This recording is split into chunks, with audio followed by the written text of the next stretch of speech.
Édipo em Colono é o segundo livro que compõe a trilogia tebana, da qual fazem parte Édipo Rei e Antígona, escrita por Sófocles, entre os anos de 496 e 406 a.C. Antes de apresentarmos um ato da tragédia, é interessante falarmos rapidamente sobre Édipo Rei.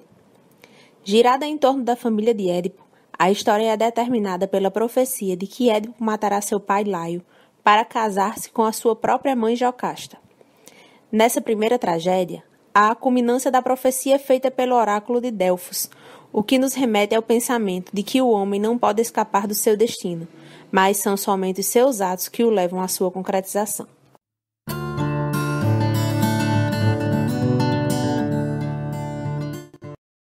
Édipo em Colono versa sobre um Édipo velho, cego e expulso de Tebas, que é abandonado por seus dois filhos homens, Etéocles e Polinices, que apenas apreciavam o reinado de Tebas. Durante a disputa pelo trono real, Édipo amaldiçoou os filhos, profetizando que um mataria o outro em busca do poder. Édipo vaga como mendigo até Colono, ao lado de Antígona, sua filha, onde pede asilo a Teseu, rei de Atenas, prometendo-lhe proteção contra Tebas. Mais tarde, acompanha-os na jornada Ismene, a outra filha de Édipo e Jocasta.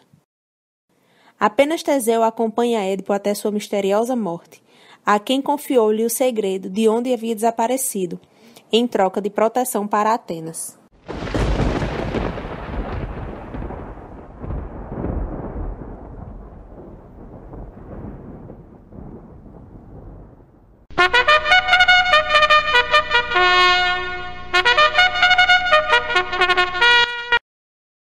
Logo depois de ele ter a satisfação de sentir-se como queria, e no momento em que nada mais desejava, reboaram os trovões de Zeus infernal.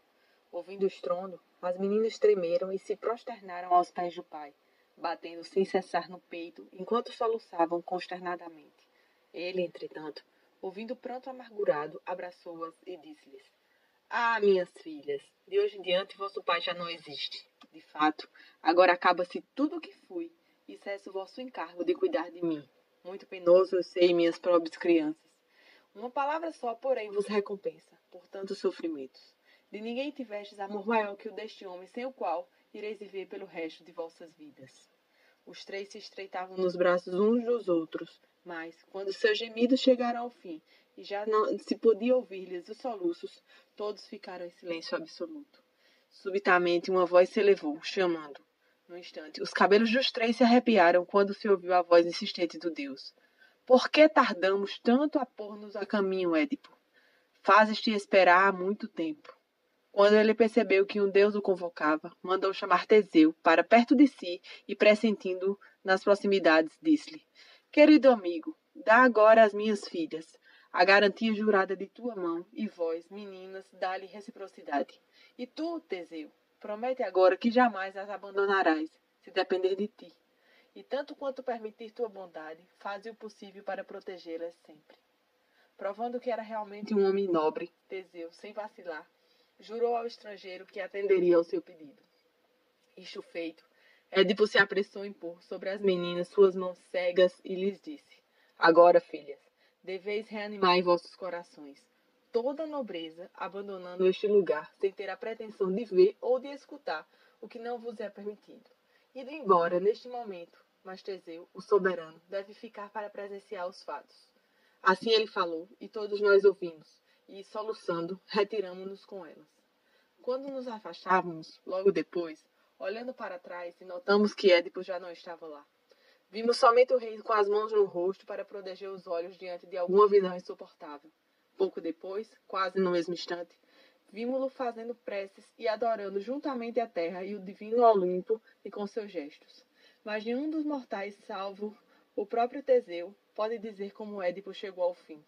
Não o atingiu qualquer relâmpago de Zeus, nem um tufão vindo do mar naquela hora, mas deve ter sido mensageiro de algum deus, ou então os abismos sempre tenebrosos do mundo subterrâneo podem ter se aberto para levá-lo sem lhe causar sofrimentos. O homem desapareceu, sem lamentar-se e sem as dores oriundas de doenças, por um milagre inusitado entre os mortais. E se pareço estar falando loucamente, não posso reprovar quem me chamar de louco. Ai de nós! Sim, é somente a nós duas que desta vez, mais do que em qualquer outra, nos cabe deplorar a maldição de nosso sangue, do sangue de um pai que nos teve para a nossa desgraça. Por ele, enquanto vivo, suportamos inumeráveis penas, sem alívio, e agora vamos ter de acrescentar-lhes a narração de fatos espantosos por nós presenciados e sofridos. Ele se foi? Morreu, e de maneira mais desejável. Queres saber como? Ele não encontrou em seu caminho nem lutas nem o mar. Arrebataram-no os prados, onde só existem trevas no fim misterioso. Quanto a nós, uma noite morta escureceu nossa visão. Ah, como poderemos agora, errantes em terra distante, ou sobre as vagas do oceano, obter o pão do qual depende a nossa vida? Ele morreu em solo estranho de acordo com sua própria vontade. Seu leito está oculto para sempre, e ao nosso luto não faltarão lágrimas. Meus olhos, Pai, não param de chorar sentidamente, e não sei, ai de mim, se terá fim essa tristeza imensa que me deixaste. Querias morrer em solo estranho, mas por que morrestes assim, tão só, longe dos meus cuidados? Ah, infeliz de mim, que nos reserva a sorte, minha amiga, a mim e a ti, agora que perdemos nosso pai. Mas, já que sua vida terminou de maneira feliz, cessai, amigas, de lamentar-vos, pois ninguém na vida está a salvo da infelicidade. Voltemos ao local, irmã querida. Sinto o desejo de ver a morada profunda. Ele está morto, mas sem sepultura, afastado de todos os olhares. Leva-me lá. Matar-me-ei também.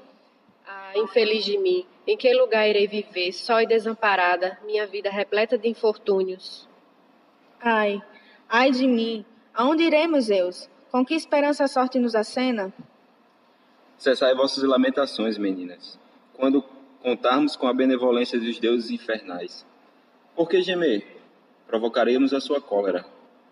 Ajoelhamo-nos e suplicamos-te, filho de Egeu, queremos ver, nós mesmas, o sepulcro do nosso pai. Mas isto é interdito. Que estás dizendo, rei senhor de Atenas?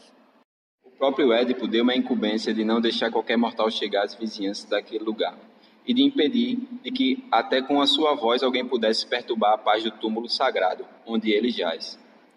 Terei, se respeitar a sua ordem, uma pátria livre de provações. Dessas promessas foram testemunhas o nosso Deus, o próprio juramento, filho do grande Zeus que tudo ouve. Se é este o seu desejo, que assim seja.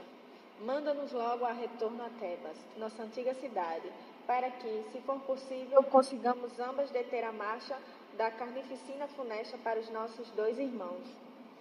Vou tomar essa providência, e todas que me competem, para vos servir e para dar satisfação ao morto recém-partido. Não descansarei enquanto não cumprir minhas promessas.